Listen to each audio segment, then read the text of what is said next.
Hello बच्चों, just do it में आप सबका स्वागत है। आज हम साइंस में चैप्टर नंबर 2 करने जा रहे हैं, कंपोनेंट्स ऑफ फूड। और इस चैप्टर में बहुत सारी एक्टिविटीज़ दे रखी हैं और बहुत सारी क्वेरीज मुझे भी आई कि सर ये एक्टिविटी जो है वो मेरे को समझ नहीं आ रही, इसमें एक्टिविटीज़ में क्या करना है, क्या टेस्ट हैं, ये क्या चीज़ें हैं। तो आज हम टेस्ट करने जा रहे हैं, टेस्ट ऑफ स्टार्च। ये हमारी बुक की पहली एक्टिविटी है। तो टेस्ट ऑफ स्टार्च क्या है, अब सबसे पहले हम ये देखेंगे कि स्टार्च होता क्या है।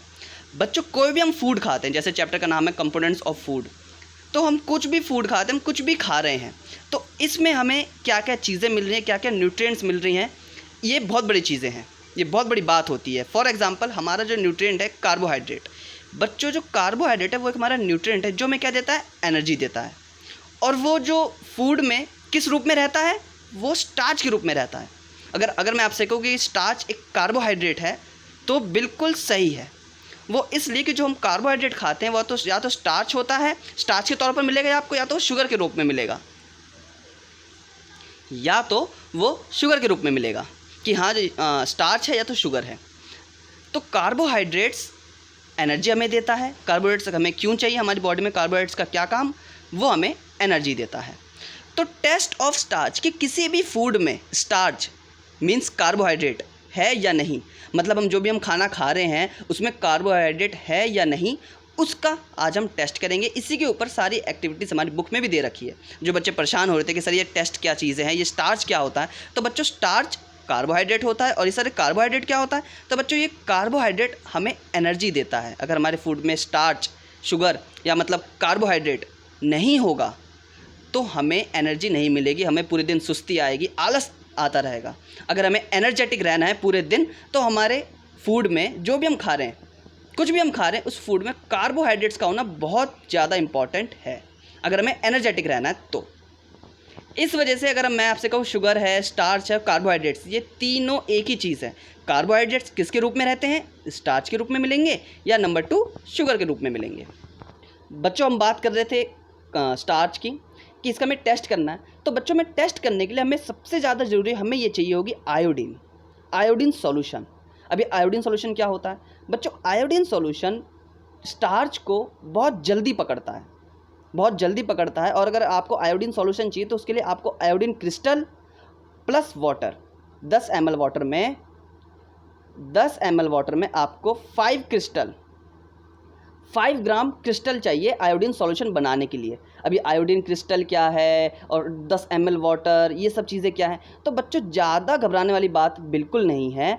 डेली लाइफ में आप इंक का इस्तेमाल करते हैं, प्योर इंक, जो प्रिंटिंग इंक होती है, जो बुक पब्लिश होती है, उसमें जो इंक का इस्तेमाल किया जाता है बच्चों, उसमें आयोडीन की मात्रा होती है, लेकिन वो प्योर आयोडीन नहीं होता। जो इंक होता है वो 70% आयोडीन उसमें होता है। मतलब अगर मैं आपसे कहूँ कि जो हम टेस्ट करने जा रहे हैं इसमें हम आयोडीन सॉल्यूशन की जगह हम इंक का इस्तेमाल कर लें तो हमें 100% तो नहीं, लेकिन मैं आपसे कह सकता हूँ 70% रिजल्ट मिलेगा कि उस फूड में स्टार्च है या नहीं। मैं अभी आपको एक्टिविटी करके दिखाऊंगा, उसमें आप ईजिली जान जाएंगे कि हमें एक्टिविटी किस तरह से एग्जीक्यूट करनी है।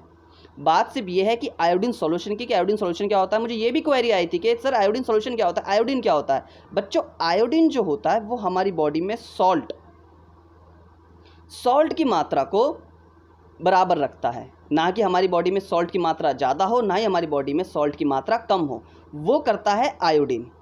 ठीक है। अब इसका सॉल्यूशन, आयोडीन के क्रिस्टल मिलते हैं, वो आपको स्कूल की साइंस लैब जो होती है वहाँ पे अवेलेबल हो सकते हैं। बट एज़ यू नो कि भाई स्कूल जो है वो हमारे बंद हैं, तो हम घर में जो आयोडीन सॉल्यूशन कैसे बनाएं, ये क्रिस्टल्स वगैरह ये सब झंझटबाजी हम कैसे करें, क्या नहीं करें, तो हम इंक जो है उसकी जो एज अ सब्स्टिट्यूट आप ये भी कहें कि आयोडीन का एग्जाम्पल इंक, ये भी गलत नहीं होगा कि जो आयोडीन होती है उसमें 70% इंक में 70% आयोडीन होती है।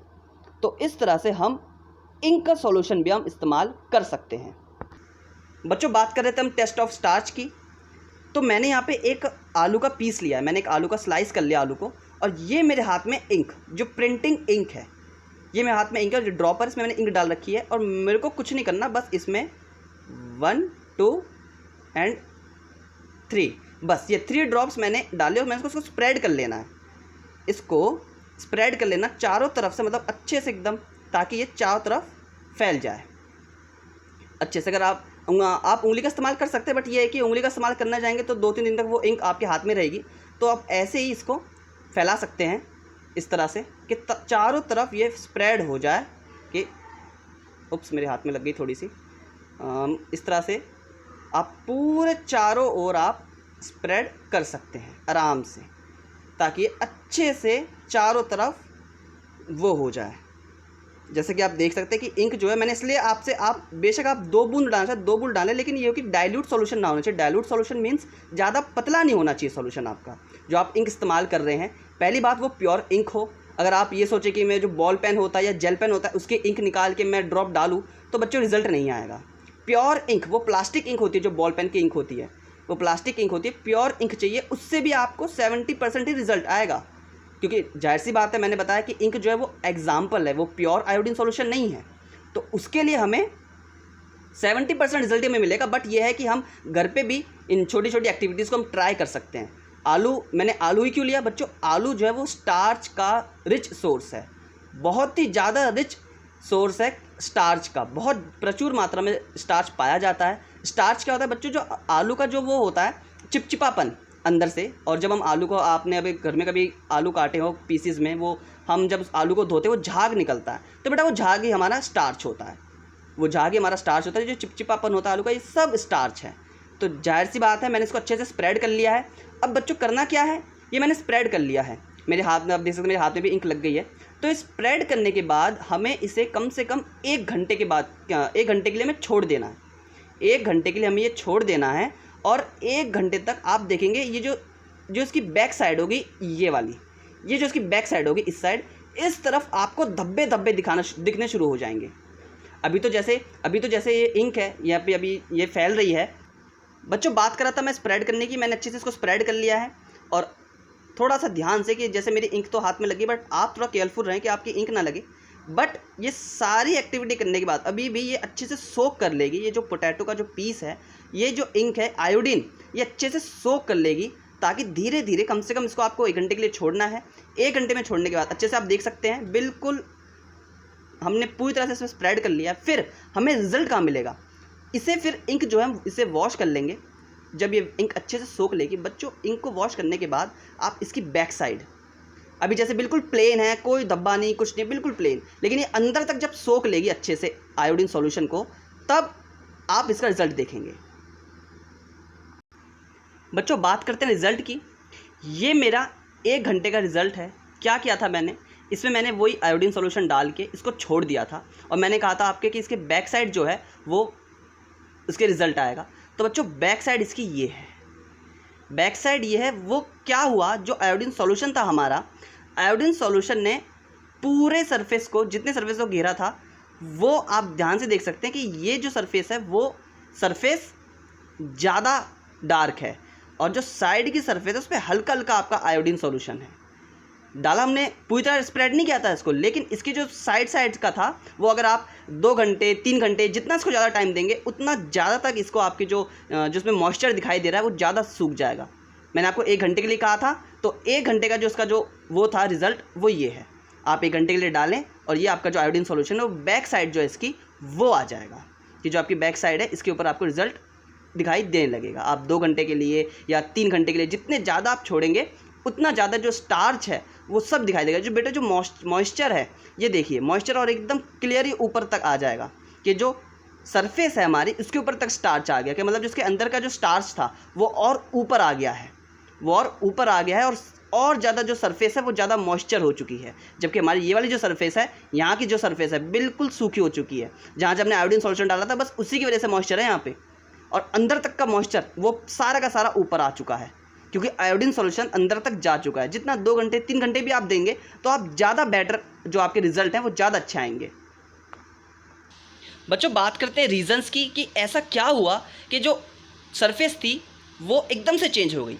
बच्चों क्या होता है, जब भी हम आयोडीन सॉल्यूशन, जब हम स्टार्च पे डालते हैं कोई भी आयोडीन सॉल्यूशन, ठीक है, कोई भी आयोडीन सॉल्यूशन जब हम स्टार्च में डालते हैं, तभी रिएक्ट करके जो सरफेस है वो ब्लू या ब्लैक बना देती है।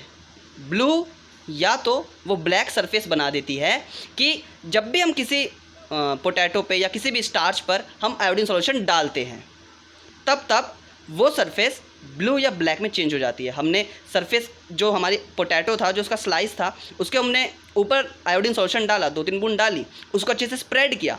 स्प्रेड करने के बाद जो उसकी बैक साइड होगी उस पर आपको रिज़ल्ट दिखेगा। रिज़ल्ट आप, मैंने जैसे बताया, 1 घंटा 2 घंटा, जितना ज़्यादा कि अच्छे से जो स्टार्च था वो सारा का सारा बाहर आ गया, और जो आपकी ऊपर जहाँ पे आपने आयोडीन सॉल्यूशन डाला वो सरफेस जो थी बिल्कुल सूख जाएगी, बिल्कुल एकदम ऐसे सूख के पापड़ हो जाएगी। जो उसकी बैक सरफेस होगी पीछे वाली, वहाँ पर सारा मॉइस्चर वो एकदम वो गीली रहेगी। आप सोचेंगे यार आयोडीन तो मैंने ऊपर डाला था, इसके पीछे इतना पानी पानी कहाँ से आया?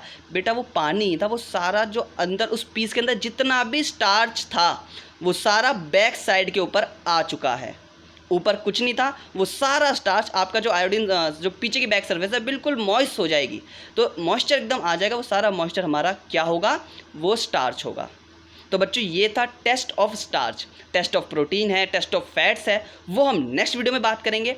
तब तक के लिए जस्ट डू इट के साथ बने रहें, ताकि हम इसी एक्टिविटी के साथ, कि जैसे हम आयोडीन, जो बच्चे आयोडीन सॉल्यूशन के लिए प्रॉब्लम बन रहे थे, फेस कर रहे थे कि भाई आयोडीन सॉल्यूशन हम कहाँ से लाएं, ये क्या होता है, कहाँ से होता है, तो बच्चों उसका सब्स्टिट्यूट मैंने आपको बताया, आप इंक इस्तेमाल कर सकते हैं। हाँ, मैंने कहा आपसे कि इंक, आप कहेंगे सर इंक तो ऑलरेडी ब्लू होती है, तो जो सरफेस है वो ब्लू आएगा। तो बच्चों लेकिन ये देखो कि बैक साइड में थोड़ी ना आएगा उसका कलर, बैक साइड में आपको जो रिजल्ट है वो बैक साइड में दिखाई देगा। आपने ऊपर डाला, मैं मानता हूँ जो इंक होती है वो ब्लू भी होती है, ब्लैक भी होती है, वो ऑलरेडी ब्लू ब्लैक कलर में होती है, बट हम पे आयोडीन क्रिस्टल्स नहीं हैं। ये सब साइंस लैब में अवेलेबल होते हैं, बट स्कूल्स जाहिर सी बात है क्लोज है, तो हम उसका सब्स्टिट्यूट इस्तेमाल कर रहे हैं इंक। और इंक में होता है, मैंने आपको बताया 70%, तो हम 100% रिजल्ट हम नहीं ले सकते, बट ठीक है 70%। और ये जो एक्टिविटी है ये आप घर पे भी कर सकते हैं आराम से, कोई दिक्कत वाली बात नहीं है। तो हम नेक्स्ट वीडियो में test of protein and test of fat करेंगे, वो ज़्यादा इंटरेस्टिंग होगा। तब तक के लिए अपना ध्यान रखें और जस्ट डू इट के साथ बने रहें।